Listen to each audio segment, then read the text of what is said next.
is everybody? How are you guys? How are you, Madison? Yeah. Give it up for the last comic. I'm pretty sure that was Silent Bob. He's talking again. That's cool. Fucking Kevin Smith is here. That's awesome. How are you, sir? You look concerned. I'm sorry. I don't know why the comics are getting fatter and browner. I didn't pick that. I don't make those kind of decisions. That's management, all right? That's not my fault. Am I the only Middle Eastern person in here? Are there any more? All right, one's the limit. Jesus Christ. Fuck, all right. That's it, one. Don't let any more in. That's it. Any more come in here. This is technically a hookah lounge. Let's watch out. It's true. Take that up with the city. I don't make the rules. Any more show up, we're going to start selling cell phone accessories in the back. It's going to be bad. Okay, you guys are cool with race jokes. All right, hell yeah. Fuck yeah. We'll have some fun tonight. Who likes reality TV? Any reality TV fans in here? Woo. What do you like, ma'am? Housewives? I fucking love Housewives, dude. That is the best show in the world. You know they're making one in Dubai? Yeah, next season, next year, they're gonna make a Housewives in Dubai, in the United Arab Emirates. You guys know about that place? It's like Florida with Sharia law. It's the craziest place in the world. We're gonna do a season of Housewives there. A regular season of Housewives, they have like 8 housewives. They're gonna have 150 housewives. These motherfuckers have 20 wives each. The logistical, this show's gonna cure Islamophobia, I swear to God. There's gonna be like Midwestern Republican housewives. Like, oh my God, did you hear what Iqbal al-Hussein Muhammad said to, praise be to Allah? That episode was crazy. I don't see that coming. That's gonna really piss off Muhammad in paradise. He waged 300 years of fucking holy wars to spread Islam, and Bravo is the thing that pulls it off. Insane. The dude who made Housewives is gay and Jewish. It's illegal to be both of those things in Dubai. Who's running the show?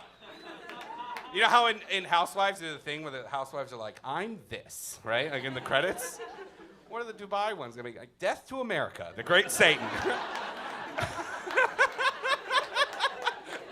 I want to leave, but my husband is my passport, and I can't. I hate it here. I don't like it here. This is good. It's good. Nice little group of white people right in the front. Hell yeah.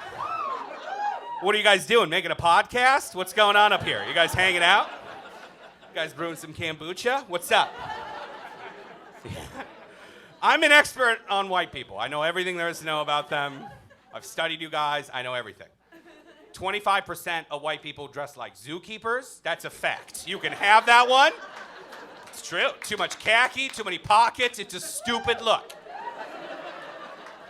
A couple of you in here tonight wearing a khaki vest with 15 pockets on it. You look like you got a pet parakeet at home. I hate it. You guys also love Trader Joe's. That's another fact, see? You fucking love Trader Joe's. You are Trader Joe. I could kidnap you at gunpoint, slap you around, throw you in the back of a van, take you to Trader Joe's. You would drop the charges. You know that about yourself. Be like, what a weird Uber ride. He hit me. I don't like that he hit me. That was strange. Every time I stop, I don't want to make fun of white people the whole time, but here's the thing. Every time I stop, you guys do some shit, and you just pull me right back into it. That's the issue. I'll take a break from making fun of you guys, and I'll find out that you're out here giving your dogs DNA tests. I don't like that shit. They're taking blood from their dogs, and they're sending them to a lab to figure out the dog's genealogy. What are you trying to teach racism to dogs? What's going on? Is that a new trick of theirs? Sit, stay, segregate. Segregate the other dogs. We're doing poodles only in this dog park. Let me see your fucking papers. You guys out here inventing goat yoga, and I'm not allowed to make fun of it. Goat yoga. They took 2 brown people things, goats and yoga. Those are our things. We invented those things. They mashed it together, and they Caucasianed it up somehow. It's like if I took 2 white people things, labradoodles and bar crawls, and I mashed them together, sprinkled some saffron on it. I just want people to be better at racism. That's really all I want. That's 100% just all I want from people is just know what you're talking about, all right? I was in Indiana. I was in the worst state in the union. I was there at 10:30 in the morning. Yeah, terrible place. I was there at 10:30 in the morning. I'm there working. I'm there doing my day job. Somebody rolls down the window. They call me the N-word. That's inaccurate. You're bad at racism. That's not the right thing to call me. You fucked up. Tell the home office about this. It's also 10:30 in the morning. Who's that racist before lunch? Grab a sandwich. See how you feel. I had to call my employer. I had to call my boss. I was like, hey, man, what's up? Over here in Indiana, just got called the N-word. What do I take, like a half day? How do we handle this? Who do I got to Who do I got to email? You know what you see a lot of in Indiana? You see a lot of Amish people. You know what Amish people hate? When you call them farm Jews. They don't like that very much. Whoa, all right. I thought that was fine. I didn't think we were going to have an issue with... I didn't see anyone park a horse to get in here. I thought we were having fun. I told that joke to a room full of Amish people. They loved it, all right? They did. They built me a barn. We had a good time. We hung out. Put it up in 15 minutes. It was fascinating. Just be better at racism. That's all I want. Don't call me a terrorist. That's very lazy. It's very inaccurate. I'd be a terrible terrorist. First of all, I'm fat. I don't see any fat terrorism on CNN. I don't know why. They live a very healthy lifestyle, these terrorists. They're always on the move, eating granola bars. I don't know what it is. Terrorism is just CrossFit. It's a lot of running and jumping and climbing. Fucking monkey bars. I've seen the videos. Also, I can't keep a secret. That's a very important part of terrorism. Keeping your fucking mouth shut. And I can't do that. I'll tell you anything. You get a couple drinks in me, I will tell you anything you want to know. I'm gonna be a terrible terrorist. If I was a terrorist, I would have fucked everything up September 8th. I would have ruined the whole thing. Just drunk at a strip club. Like, yeah, we're here for work. We got some big plans. Those guys went to a strip club. I'm not trying to bring the mood down, but someone told me that shit after a show. Someone came up to me and were like, the FBI found that shit out. Those terrorist sons of bitches who did what they did on September 11th, on September 10th, they went to a strip club, which is crazy to think about, because if those strippers would have just danced a little harder, then we made some patriots out of those fellas. They would have loved it. I love strip clubs. Any strip club fan? Any strippers in here? You're a stripper? Yeah, all right. That's pretty cool. You used to be a stripper? All right. Get up, shake them. Let's see it. What's up? Let's see if you still got the moves. What's the strip club in town? Where do I gotta go? What's the place? Is there a strip club in town? Are you guys a strip club-less town? That's a Silk. Okay, that's a good, sexy name. I was in North Dakota doing a show, and I was like, what's the strip club here? And they were like, the bomb shelter. And I'm like, I don't want to go there at all. Eat canned peaches and ride out the nuclear winter. I don't want that. I want some tits. I love strip clubs, man. That's like a really fun, like, cultural center of the community. It's like a good place to go. But strip clubs are struggling. I don't know if you guys know any strippers, but they're struggling because people don't want to use cash anymore because of the virus. You know, I don't know if you've been to a strip club. That's a predominantly cash-only business. I feel like strip clubs are going to have to modernize. I feel like now when you go, they're going to have to give you like a Fitbit, like a little wristband. And anytime you want to tip a stripper, you got to tap it against your titty and $2 come out of your bank account automatically. It's hooked up to your Venmo. It's very great stuff. You guys like to party in here? Any drug fans? You guys like to do drugs? No? We kind of woo? No, so what, no, who, all the woos are in the back? What do you like back there? What do you like? Weed's not a drug, dude. I'm talking drug. Acid's fun. That's a good drug. That's a good answer. That guy's fun. He knows what he's talking about. Right? You got to be careful, though. I accidentally smoked crack in 2021. I did. I'm sorry. What are you, my dad? I didn't mean to do it. I didn't wake up that day with the intention of smoking crack. That's what crackheads do. It was an accident. I was at a show in Chicago. I just got done, and a dude in a Looney Tunes shirt tucked into his jeans asked me if I wanted to smoke, and I said yes. And we went outside, and he handed me a joint, and I took a puff of the joint, and the joint made a lot of noise. And it was very loud. Marijuana is usually a very quiet drug. It doesn't make a lot of noise. It's like an electric car. It shouldn't be making noise. So I asked a few questions. I was like, sir, what's going on with this joint? Is it just a Bluetooth speaker that you're passing around shaped like a joint? Is it full of firecrackers? What's up? And he said, don't worry. So I wasn't worried. But he said, don't worry. I sprinkled a little bit of my crack in there. That's what he said. He called it his crack, like it was his grandma's recipe. I really like that. It was beautiful. It was like a commercial. And then he handed it to me again, and I took another puff. And let me explain why. Hold on. Let me explain. I will. Here's the thing. The only time it's appropriate to smoke crack is after you've already smoked crack. That's it. This is a once-in-a-lifetime opportunity I'm not going to let go of.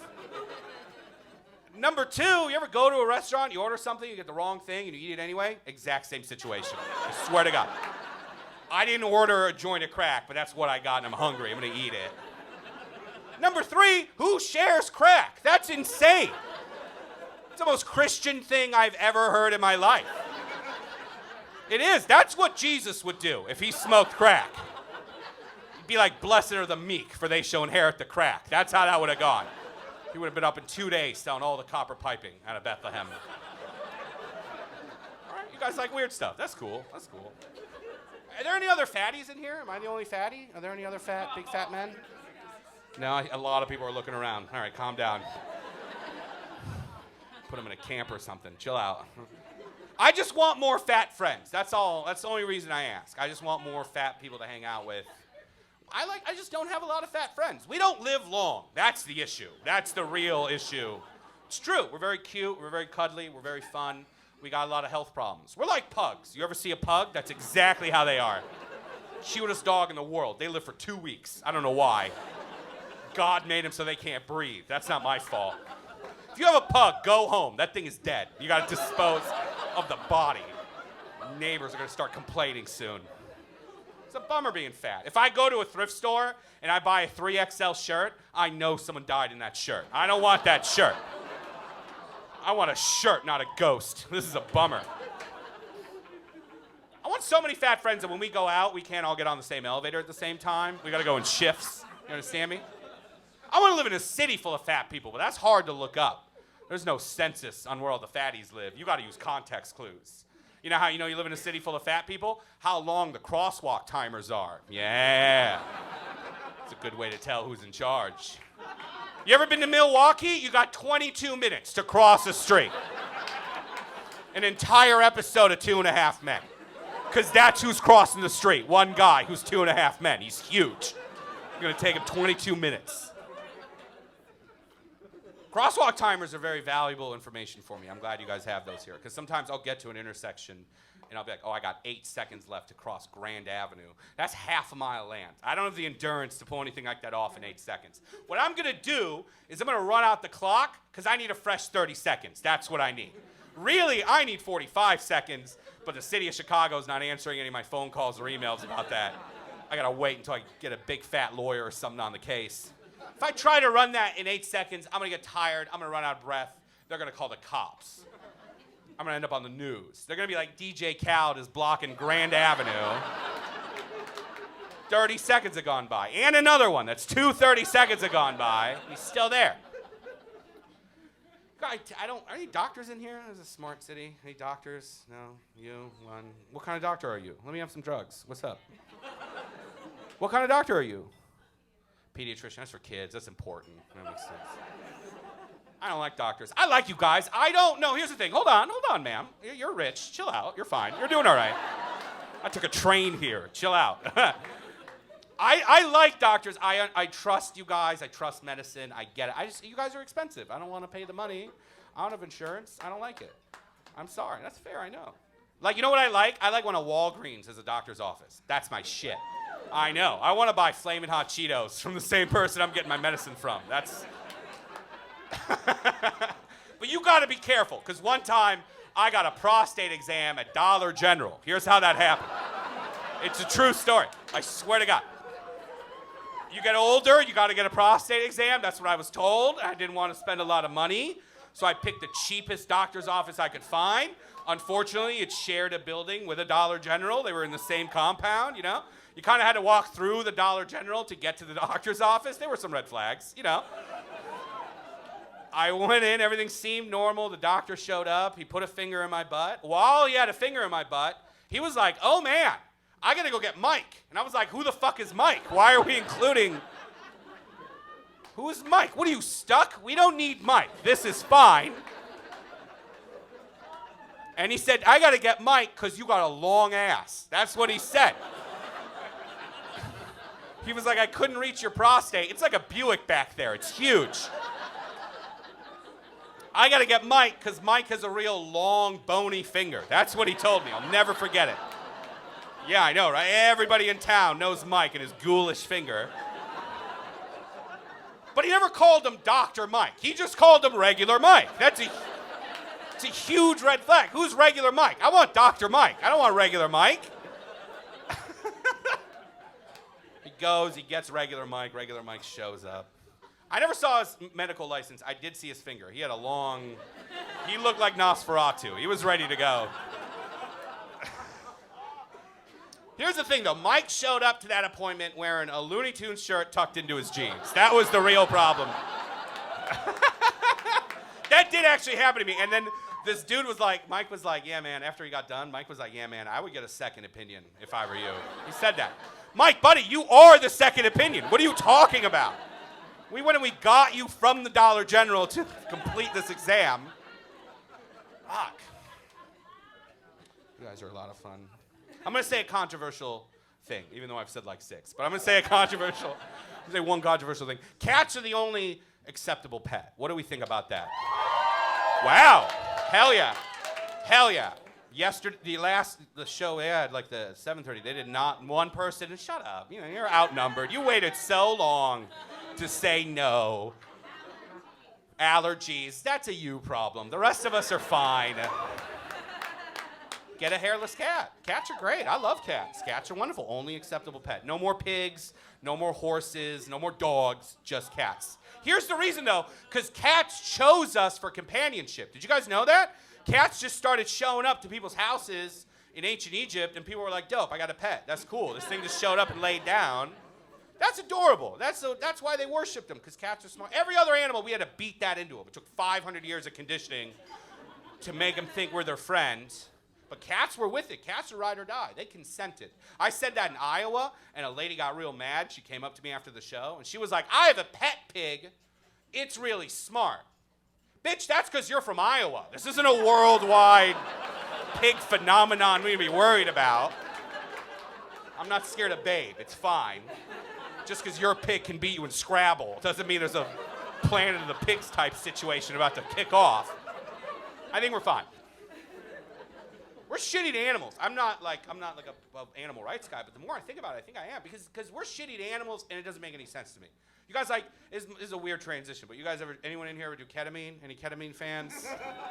People never want to woo with that. Some guy in the back who's on ketamine, he's wooing at it. Hell yeah. Ketamine's a fun drug, man, but it's for horses. Did you guys know that? I did it last week and someone told me. I was like, "You're not a horse. How'd you get this? This is fun as fuck." I don't know if I'm legally allowed to endorse drugs, but I endorse ketamine. Go out there and get some. Find a horse. Don't shake your sir. Are you a cop? Oh, shit. Are you a cop? You are a cop? Oh, thank God. Don't do that, man. Don't do that. You got a buzz cut. I don't know you. Don't tell me to do less ketamine. That's just going to make me do more ketamine. Do it after the show. But it's for horses. We invented that for horses to de-stress them out. But we're the ones stressing them out. It doesn't make any sense. Just stop fucking up horses' lives, and then we don't need to get them high anymore. It's stupid.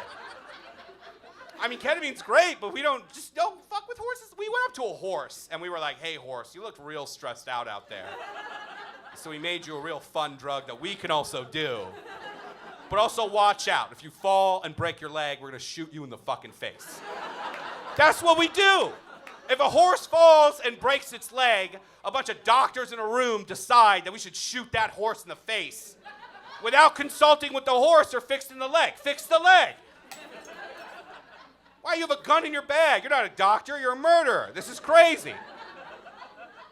Imagine if you, a human being, fell down and broke your leg and a bunch of horses on ketamine decided that we should shoot you in the face without fixing the leg. I wrote that joke on ketamine. I'm very proud of that. I did. That was very fun. This is a smart city. You guys have like a good college here, right? Yeah. All right. Calm down. I went to a real dumb school. I went to Western Michigan University. Shut up. Seriously? WMU Broncos? Oh, shut the fuck up then. Why would you woo? I didn't get into U of M.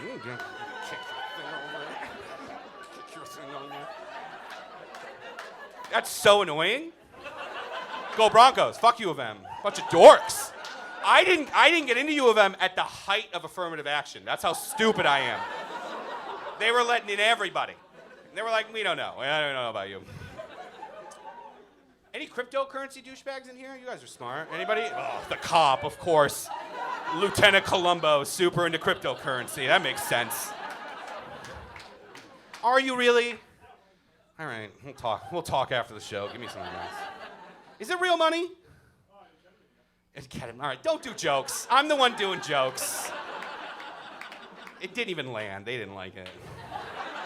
Is it real money? Is it real money? I think, okay.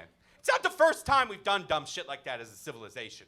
In ancient Rome, they had money. They had gold and they had silver, but they also used dicks. You can look that up. After a battle, Roman soldiers would walk around a battlefield and they would cut off dead people's dicks and dry them like jerky and send them back to Rome, circulate it into the economy, and use it as money. Even though they had money, they had real, actual money, but they were like, let's spice things up with dicks. That's all cryptocurrency is. It's just fake dick money. And we have real money that we should be using. But eventually, here's what happened. The Christians took over Italy, and they were like, hey, we heard you guys are using dicks in Rome. That's insane. Just use money. You have money. But there was probably like one guy, like this dude, who was super into like ancient Rome, Joe Rogan. He listened to a lot of Joe Rogan, right? Put all his money into dicks. Big dicks, little dicks, all kind of dicks. Then the market crashes, and he's just left holding a bag of dicks in his hand that aren't even worth anything. Right, you guys have been a lot of fun. I gotta get out of here. I gotta fly. I gotta do a show later this week in Jacksonville, Florida. Any of you guys ever been to Jacksonville, Florida? I'm sorry is 100% the correct response to having to go to Jacksonville, Florida. That place is like someone got drunk and played Sim City. It's not a fun place. There's a school next to a strip show. It doesn't make any sense. I gotta fly there. I don't like flying. Every time I fly, something weird happens to me. And you know what? Here's the worst part about flying when you're a big guy. I gotta ask for a seatbelt extender, which is just so humiliating. I gotta hit the button, the flight attendant comes, they play music, everybody hears it. I would rather hijack the airplane, but I don't. I'm on my best behavior. The last flight I was on, I'm sitting next to a lady with a baby, which is totally okay. You got a baby, you gotta travel, you can't give the thing to FedEx. I understand your dilemma. We don't ship babies. We don't ship babies in this country. We're 30,000 feet in the air. She starts breastfeeding her baby, which again, totally okay. You got every right to do that. No one should make you feel uncomfortable for doing something natural, doing something you gotta do. But here's the problem. She fell asleep, and then the baby fell asleep. Adorable, right? But she forgot to put her titty away. She didn't put her titty away. Now there's just an exposed titty out on this aircraft on the 757. We're going a million miles an hour. Everyone's very nervous on the aircraft, all right? Because people have seen two titties out before. That's normal. That's a beautiful thing. But one titty out and a passed out woman and a baby? This is a crime scene. We got to figure this out immediately. I'm sitting next to her. I'm in charge of the situation, all right? I am. I'm the air marshal. I'm the Samuel Jackson of this flight. This is my snakes on a plane. We got to solve this. There's too many motherfucking titties on this motherfucking airplane, right? So I shake her awake, and I'm like, listen, lady, you either got to take the other one out or put that one away. We are very confused at 36G. All right, you guys are great. Thank you very much.